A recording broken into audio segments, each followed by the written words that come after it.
We're gonna go over the top items for you to take on vacation with you to be able to get back home. While Kayla's thinking about which shoes and how many dresses to take on vacation, I am trying to figure out which guns and how much ammo I should be taking. In this video, we're gonna be going over all the most important items to take with you on vacation for you to be able to make it back home if you need to. So the top items are gonna be transportation, food, water, and firearms. And the order of those might surprise you, especially because of I'm a big firearms guy, but I think firearms is gonna be one of the lower items on there because you can have the firearms in the world. If you don't have the mode of transportation, the food and water to get there, you're not gonna make it there very far. So let's go over the very first thing, and that is a mode of transportation. Now you can always walk depending how far you are from the location. Currently, we are about 13 hours from home, so walking isn't the best option, or do I really want to, because that would take a very long time. We can if we had to, but we have other modes of transportation that are better than that. So I brought the new Apex HD from QuietKat. That's actually just released. This is one of the new release bikes that I've been testing. You guys can check out the video here. I highly recommend that after you watch this one because it's a really cool bike. And the abilities of that bike are really sweet because it goes up to 35 miles per hour. Or if you get the version higher than this, you can go up to 45 miles per hour. This bike gives you the ability to transport yourself quietly, efficiently, and very quickly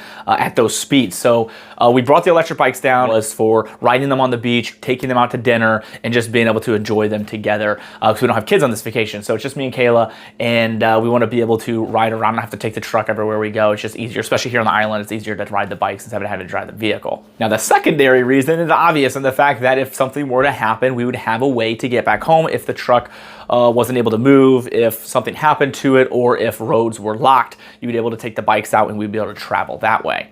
Now, I've done reviews on all of these products we're going to be talking about, so we're not going to dive super deep into the products themselves. We're going to more or less talk why I'm picking this product. If you're interested in more information on the specific product, you guys can check out my channel and find the videos that I have on those. I'll link a couple of them here, but then you can watch those after this and see why I picked those specific things. Now, QuietKat has another nice feature with these bikes that they have on their website, and that is a solar panel charger. It is a panel that you just sprawl out and allows you to charge your bike, your cell phones, your flashlights, or any other items that might need charged. It does take a little while to do, but if you're working your way back home, you need to take a break, or you set it for camp, or you're using to eat, you just set out, sprawl that out, let it charge up, and then you can get back on the road. These bikes can go up to 50 miles on these batteries, and if you get the upgraded battery, it's up to 90 miles, which is significant for a bike like this, especially one that goes as fast as it does. So you can cover a lot of ground fairly quickly and be able to get home a lot faster. Another added benefit to the bike and the size that it is it can go on-road, off-road, through trails. I've driven it basically anywhere, and it has a lot of storage. It has a rifle rack I can put my rifle in. It has a lot of storage in the back. I'm able to put food, supplies, set our bag in there so I'm not putting it on my back as much. I can put a lot of supplies on the bike and allow it to do a lot of the work. That way, if I have to get off and move or do what I have to do, it's not going to be as stressful on me. Next item we're going to go over is the firearms. So these are the guns that I chose for this trip. We're going to break these down real quickly on why I chose these. So this is the first gun that I chose. This is going to be the one that my wife will carry. Obviously, you're going to have to plan with the people that are with you, how many people you have, how many guns you need to have. The rifle setups are most important in my mind because you're really going to want to plan these specifically to the location you're going. If you're going to somewhere where there's going to be longer distances or hills or mountains, you want something a little longer distance. That is why I ended up choosing this rifle here. This has a 1-to-8 VCOG on here, and it's a longer barrel, longer rifle, and this is going to be able to reach out and touch a little bit farther. I'd be able to use this for spotting or gathering information at a distance, opposed to something like this where you're not going to be able to gather any information with a magnification that it doesn't have. With this, you have that magnification. I got a high-powered flashlight on here. This is the Cloud Defensive Rain 3, so it's a lot brighter, has more candela, and can reach out and touch a little bit farther, and allows you that distance that you would want for a setup like this, depending on the terrain that you're going to be at. Opposed to if I was going to a bigger city like Chicago, New York, Columbus, Houston, something like that, I would probably take something more primarily like this, something a little bit smaller. I don't need to reach out and touch 300 to 500 yards.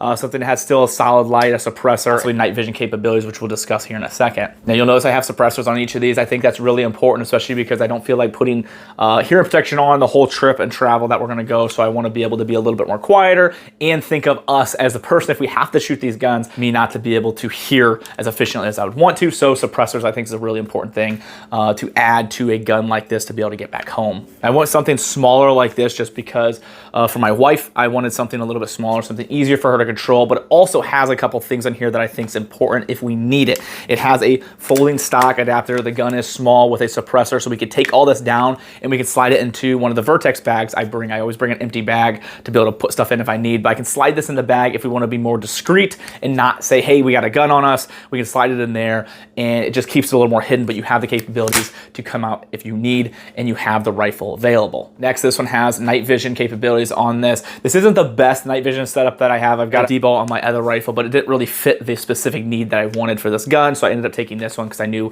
I already had this night vision setup on here, because I think it is important to take night vision with you just so you can travel at night, you can see at night, you can kind of be able to get a lay of the land of what's going on at nighttime. So I do have that available just in case if we need it. Next, we'll go over my rifle. So I wanted something, because of the terrain that we were in, I want to be able to shoot 300 to 500 yards comfortably, and this rifle can do that very well with this setup here that I have. Now, if this VCOG is on the right way, which is shocking because the Navy has shown us that you're supposed to put these on backwards. I joke, I kid, I know. I don't want to make any Navy guys upset, but if you guys are interested in me testing optics backwards from that meme that was set up, you can watch this video here. That is actually pretty funny, and actually it surprises you how well optics may or may not work backwards. I tested like 5 or 6 different types of optics, so definitely check that video out. Same thing though, I've got a suppressor on this one, just don't want to blow our ears out. Nice light, just like the same with that one, you want to be able to see at night, and a solid optic that I can trust, that I'm going to be able to see at a distance. The question a lot of you might be thinking is, do you take body armor with you? How much ammo do you bring? And those are very valid questions, and it's all really going to come down to personal preference on, one, how much you want to carry, heavy wise. This is a 13-hour trip in a vehicle. Imagine that on a bike or hiking or walking. That is going to be a lot of added weight that might not be necessary. Body armor obviously has its benefits. You're able to carry your magazines and everything. Maybe something lightweight, something a little sleeker, something maybe that you can conceal. It really depends what you're planning for as well. Are you planning for an all-out where you're running around with your AR-15? Maybe that's not what you're doing. Maybe you want to be able to still conceal everything. That's why I have a Save Your Equipment rifle bag. I have that I could put on the bike and be able to still conceal all this if I need it, but it's available if needed. So it really depends what you're planning on. If you're just like, I just want to be able to get home just in case, something collapses, or if something were to happen while the time I'm on vacation, which is always a smart thing to plan for, you might really vary on how much ammo and everything else you need to bring. I don't really think I'm going to be starting a war or fighting my way through an entire invading force, which might happen, you never know, but my plan is a little different for what I'm kind of planning for, but I want to have the ability to get home, so I'm not bringing thousands and thousands around. I'm not bringing helmets and plate carriers and everything. If I'm to that point where I think I need that to be able to get home, I'm probably not going on vacation. But with that being said, let's head back to the vault and go over the bag setup. Real quickly, I want to thank the sponsor of the channel, Brownells. These guys have been incredible support to the channel. Everything you see here is really because of them, and I've been a long-time customer of theirs for years and years and years, and I'm so happy to have them a part of the channel, and I would love it if you guys would show them some love as well. There's a link to my website. From there, you can find a bunch of other links and other things to help you guys, and I would appreciate it if you guys would do that. Thank you so much, and thank you to Brownells. This is an Alps Outdoors bag. Got this from Natchez Outdoors. Actually, a lot of the stuff that's in this bag also got from Natchez. So you guys can find a lot of that on their website if you're interested, but we'll break this down here real quick. And this is a bag that has a ton of different pockets. So we'll go over a handful of things. We're not gonna go into crazy detail of everything, but I'll go over kind of what I have set up and what I like to take on these. This here is my medical bag. So you got your shears, tourniquet, and then you open it up, and I have a bunch of other stuff in here. Another separate, smaller medical bag that I can pull out and take. I got some burn kits and other kits all inside there. So one large medical bag, which I think is really important.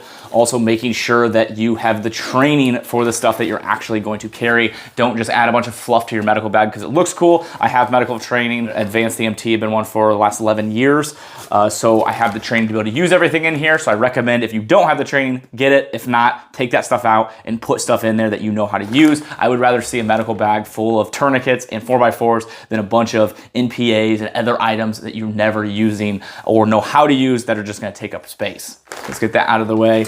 And then this is my rifle that I usually have in this bag, but I did not take it on the trip. I just had the bag how it's set up, but this comes on here, and then I'll take that out of the way. Unclip this, pull this down, and you have access to your larger pouch. So I've got a large Faraday bag in here. This is from Go Dark.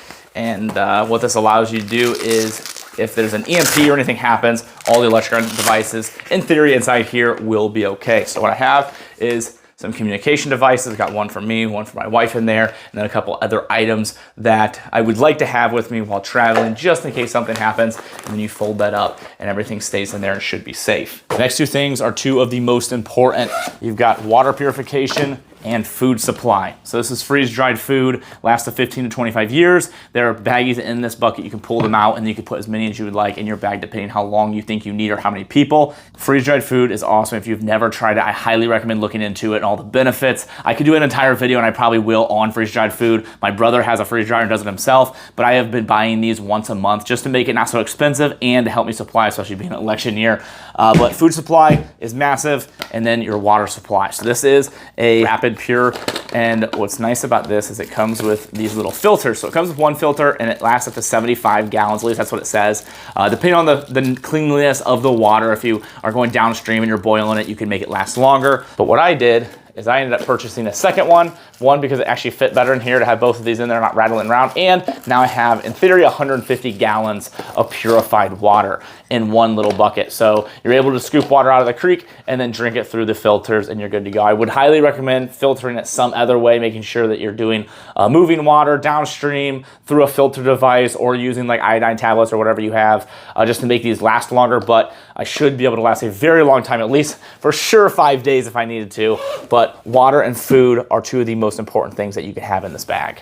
Now, the types and amount I take with me will vary depending where I'm going, how long I'm going, who's going with me, and obviously the guns that I take will always change depending on the area that I'm at. But I just want to give you a quick idea of what a setup like that looks like. Hope this video was able to help you. I want to thank Howitzer Clothing. They are a big sponsor of the channel, and they donate 5% of proceeds to charity, and they have a Tactical Advisor shirt, which is incredible, and I love that. Go check them out and pick some clothes up for yourself. A link is in the description. Other than that, thank you guys so much, and I appreciate you all.